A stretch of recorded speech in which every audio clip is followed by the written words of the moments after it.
Alors, le Cybertruck montre son frunk tout en étant enveloppé comme un Ford F-150. Oui, c'est vrai que comme ça, on dirait que c'est un Ford F-150. Il y a des airs, il y a des airs.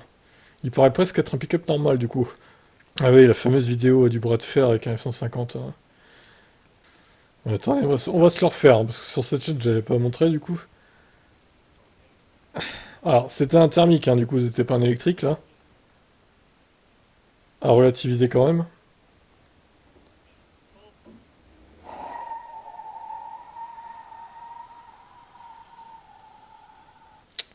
Il faudrait faire le même test avec un électrique, maintenant.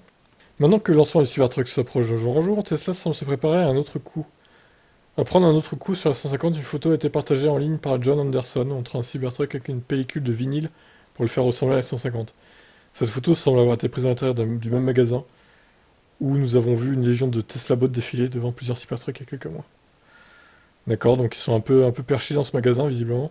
Alors que l'emballage unique attire votre attention, il y a une autre information révélée sur la photo, et ce sont les freins couverts sur les deux Cybertrucks. On a déjà vu des photos du Cybertruck, mais elles étaient prises à distance, et non sous le bon angle, pour que nous ayons une idée de sa taille. Bien que le frein manque clairement la doublure, oula, la traduction là, mais d'après ce que nous pouvons voir, il y a beaucoup d'équipements dans la zone, ce qui donne l'impression que le frunk sera assez petit. Beaucoup s'attendaient à ce que le Cybertruck frunk, à ce que le frunk du Cybertruck rivalise avec celui du F-150.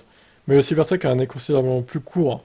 C'est peut-être l'angle de la photo qui se joue des tours à nos yeux, mais sur la seule base de cette photo, il ne semble pas qu'elle se rapproche des 14,1 pieds cubes d'espace de stockage du Lightning. Bah, clairement pas, en fait, oui. Il y a plein de bordel dedans, donc il n'y a pas beaucoup d'espace, hein. Il y a très peu d'espace.